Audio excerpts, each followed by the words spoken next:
Fire کر کے مقتول ارشاد حسین کو موت کے گھاٹ اتارا ہے اور یقیناً وہ قاتل ہرگز میرا موکل نہیں ہو سکتا۔ تو پھر قاتل کون ہے؟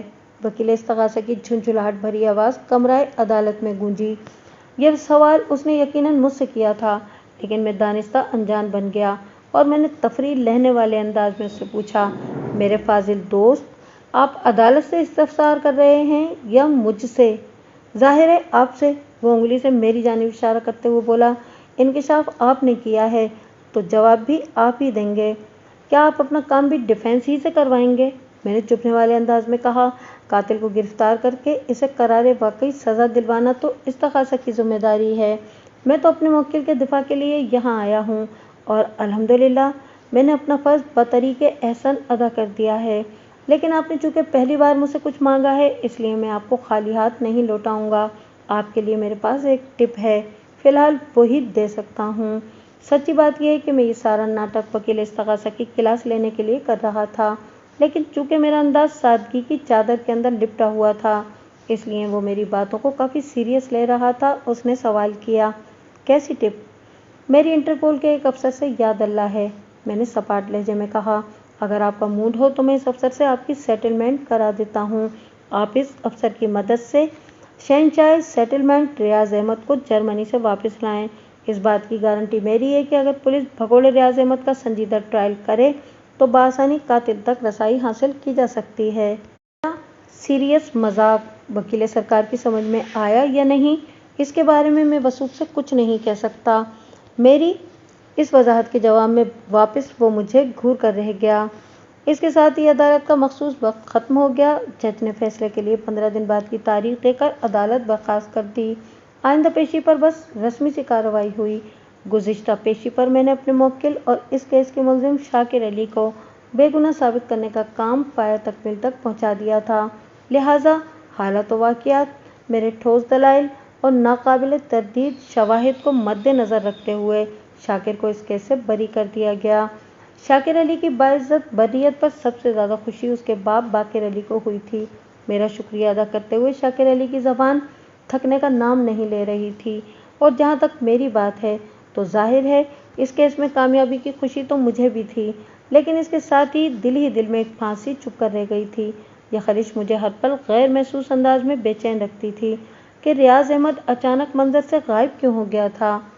یہ کہانی بظاہر یہیں ختم ہو جاتی ہے کہ میں نے جس مقصد کو حاصل کرنے کے لیے شاکر علی کا کیس اپنے ہاتھ میں لیا تھا، میرے موکل کے بری ہونے کے ساتھ ہی وہ ٹارگٹ پورا ہو گیا۔ عدالت کے فیصلے کی شکل میں نیک نامی کے سرٹیفکیٹ کے ساتھ شاکر علی آزاد فضا میں سانس لے رہا تھا۔ سب کچھ اپنی اپنی جگہ ٹھیک تھا، مگر میرے اندر کافی کچھ ٹھیک نہیں تھا۔ مجھے اپنی بے چینی کا علاج ڈھونڈنے میں 3 ماہ لگ گئے۔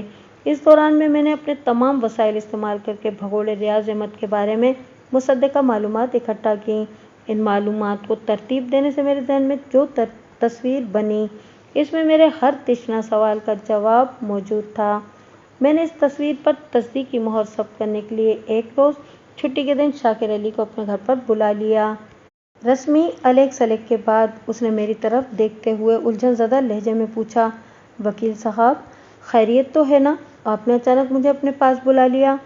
شاکر میاں، پریشانی والی بات تو کوئی نہیں، میں نے اس کے چہرے پر نگاہ جماتے ہوئے گہری سنجیدگی سے کہا۔ دراصل میں نے جعلی ڈاکٹر ارشاد حسین کے قاتل کا پتہ چلا لیا ہے۔ کیا واقعی؟ وہ بھونچکا رہ گیا اور لرزتی ہوئی آواز میں بولا، کون ہے وہ؟ مجھے تو اپنی ریسرچ کے بارے میں کوئی ڈاؤٹ نہیں ہے، میں نے بدستور ٹھہرے ہوئے لہجے میں کہا۔ تمہیں اس لیے بلایا ہے کہ یہ راز تم سے بھی شیئر کروں گا۔ اب میں تمہارے کیس کے وکیل استغاثہ اور انکوائری آفیسر کو تو کچھ بتانے سے رہا۔ جی آپ ٹھیک کہہ رہے ہیں، وہ جلدی سے اس بات میں گردن ہلاتے ہوئے بولا۔ آپ مجھے قاتل کا نام بتائیں، میں تم سے چند آسان سے سوالات کروں گا، تم نے ان کا ٹو دی پوائنٹ نہایت ہی مختصر جواب دینا ہے۔ میں نے اس کی آنکھوں میں دیکھتے ہوئے کہا، قاتل کا نام خود بخود تم تک پہنچ جائے گا۔ جی اچھا، وہ پہلو بدلتے ہوئے اضطراری انداز میں بولا۔ آپ سوال کریں وکیل صاحب۔ کیا تمہاری مرحوم بیوی کا نام فرزانہ تھا؟ جی ہاں، اس نے اس بات میں جواب دیا۔ میں نے پوچھا، کیا ریاض احمد کو تمہاری بیوی اور بیٹے کے ساتھ پیش آنے والے اندھوناک واقعے کا علم تھا؟ جی 8 سال پہلے ریاض ناصر کالونی سے قیوم آباد تو شفٹ ہو گیا تھا لیکن اس کی ناصر کالونی میں گاہے بگاہے آمد و شد رہتی تھی، اس نے بتایا، اور اکثر مجھ سے بھی ملاقات ہو جاتی تھی۔ میری بیوی اور بیٹے کی دردناک موت سے پوری ناصر کالونی آگاہ تھی۔ بالکل، ریاض کو بھی اس کا علم تھا۔ میں نے تم سے ٹو دی پوائنٹ جواب دینے کے لیے کہا تھا اور تم نے مجھے کہانی سنانا شروع کر دی، میں نے سرزنش کرنے والے انداز میں کہا۔ اس سوال کا جواب تم محض ہاں میں بھی دے سکتے تھے۔ سوری سر، وہ معذرت خانہ نظر سے مجھے تکتے ہوئے بولا۔ غلطی ہو گئی، آئندہ خیال رکھوں گا۔ گڈ، میں نے سپاٹ آواز میں کہا۔ پھر پوچھا، کیا ناصر کالونی میں ریاض فرزانہ کا پڑوسی تھا؟ جی۔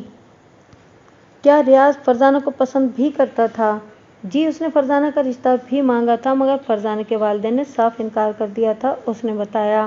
اور اس انکار کی بھی ایک خاص وجہ تھی مگر آپ نے تفصیل بتانے سے منع کر رکھا ہے، اس لیے۔ وہ بات ادھوری چھوڑ کر عجیب سی نظر سے مجھے دیکھنے لگا۔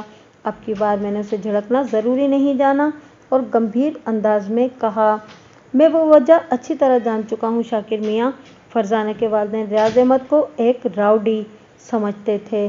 سیٹلمنٹ کے دھندے میں اسے بعض اوقات مار پیٹ کا کام بھی کرنا پڑتا تھا اور فرزانہ کے والدین کو ریاض کا یہ غنڈوں والا کام اور کردار ایک آنکھ نہیں بھاتا تھا۔